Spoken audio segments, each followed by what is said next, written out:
Today we go over some lore for a new faction, the Red Brigade, a group of survivors of the cruelties of the heretics who serve the Duke of Antioch as a small elite SAS-style unit, and then we will cover those who aid them and deepen our understanding of the Red Brigade's lore by expanding on it with real-world references that we have. So, welcome back to the trenches and let's begin. First, what is their origin? From the lore PDF, and I'll drop in some commentary for you afterwards. The Red Brigade is made of volunteers who have lost someone close to them in the battles of the Great War. The unit was founded by Saint Ernest, the sole survivor of the Second Battle of Acre, where he lost his brother Wilhelm to the forces of the heretics Brigade. It is said that when his brother fell in combat, Ernest donned the blood-stained helmet of Wilhelm and returned to the fray to kill the heretics, until there was no more left to slay. As silence finally fell over the battlefield, Ernest was the sole survivor of either side. Seeing this as an ordained miracle by the Creator, he gathered the rest of his brothers' bloodied armour and returned to the Principality of New Antioch. There he began recruiting volunteers for his vendetta. As a gifted orator, driven by the anguish of his loss, Ernest soon gathered a following of many bereaved soldiers like himself. Thus, the first Red Brigade was formed, and Ernest led his unofficial warband into the no man's land area on a hunt for heretics, though ambush and deep strikes at the vulnerable enemy supply lines from that point on were carried out by them. His blood-soaked warriors soon began to resemble their leader in appearance, which earned the unit its name. Their skill and cunning on the battlefield caught the attention of the throne of New Antioch, and the Red Brigade was recognised as an official unit in the ducal armed forces. Since those times, the Red Brigade has been used as the personal special operations forces by the Duke of New Antioch. These driven soldiers undertake the most dangerous missions, where unsustainable casualties would make it impossible to use the regular units. To join the Red Brigade, a soldier has to volunteer, bringing to the recruiting officer a piece of kit tarnished by the blood of fallen comrades, as proof of their right to serve as a blood pledge, as the soldiers of the brigade are known. As a unit, under the direct command of the Duke, the Red Brigade is granted many privileges.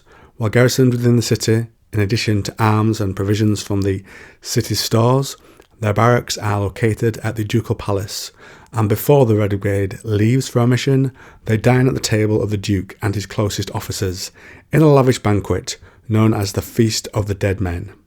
Due to their propensity for hunting high-value targets, the Red Brigade is supplied with warhounds from the kennels of the Duke. These loyal beasts give solace and companionship to the troopers, and have been trained to provide the soldiers with grenades in the heat of battle. When the Red Brigade strives to take heavily defended enemy strongpoints and trenches, wolfhounds and mastiffs are especially popular and much loved by the soldiery of the Red Brigade. The Red Brigade are a grim and silent unit, haunted by their losses and long patrols in enemy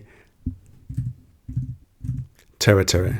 Often yearning to be reunited with their lost ones, they are willing to accept missions where death is almost certain. This self-destructive attitude chafes many members of the clergy who do not condone the existence of the unit, as suicide is a mortal sin. However, the brigade has proven itself to be so useful to the Duke that the Red Armoured Troops has seen continuous service for decades. After each fray, it is the task of the quartermaster of the brigade to gather the arms and red armour of the fallen and redistribute it, so new recruits will have a real, tangible link to the fallen. But when faced with a battle where the commander of the brigade sees there is no hope of survival, it is customary to dispatch one of their soldiers back to New Antioch in order to notify the Duke of the unit's demise. This messenger is chosen by drawing lots, and the selected soldier takes the dog tags of the entire unit back to the home of all our hopes, to be hung from the walls of the chapter of remembrance, there to join the thousands that have given their lives for the Red Brigade before. The last member of the brigade then asks for a personal audience with the ruling Duke or Duchess.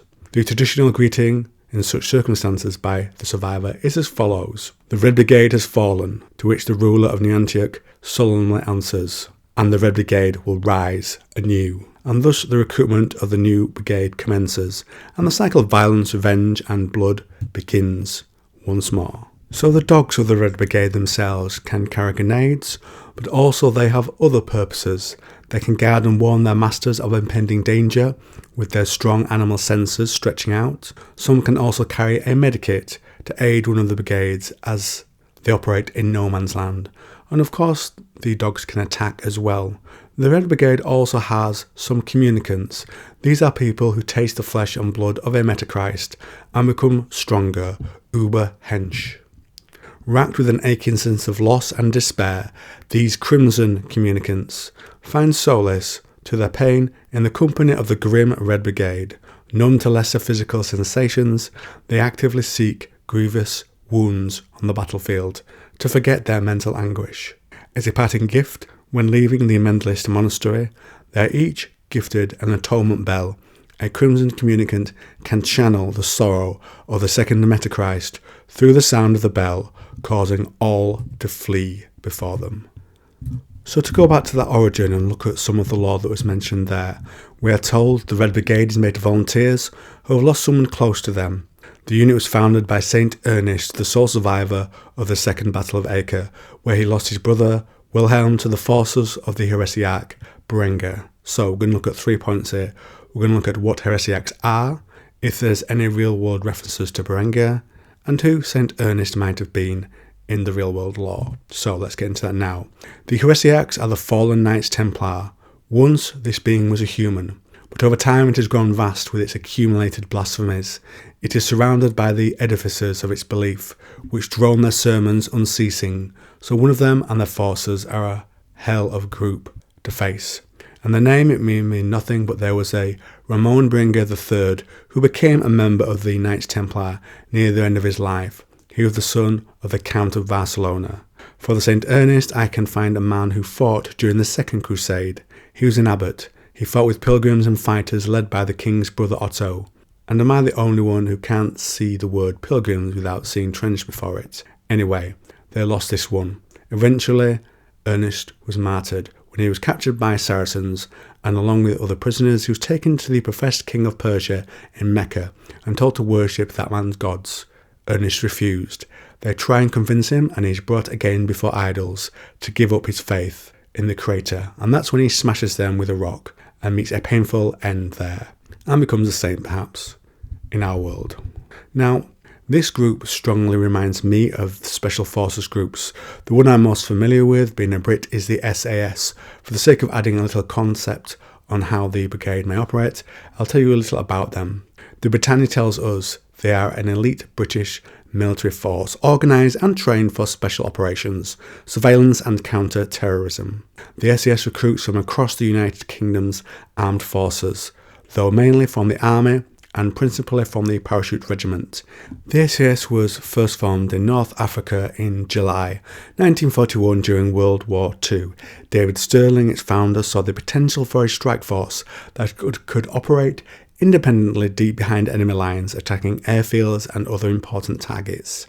By the end of the war, the SAS had expanded into a brigade and has seen action in Italy, France, the Netherlands and Germany. So, let me know what you think to this lore in this video with a comment, and if you like this video on the Trench Crusade, then you might like this one. And if you want a whole bunch of Trench Crusade lore, I have a Trench Crusade playlist also on the channel, which is always growing.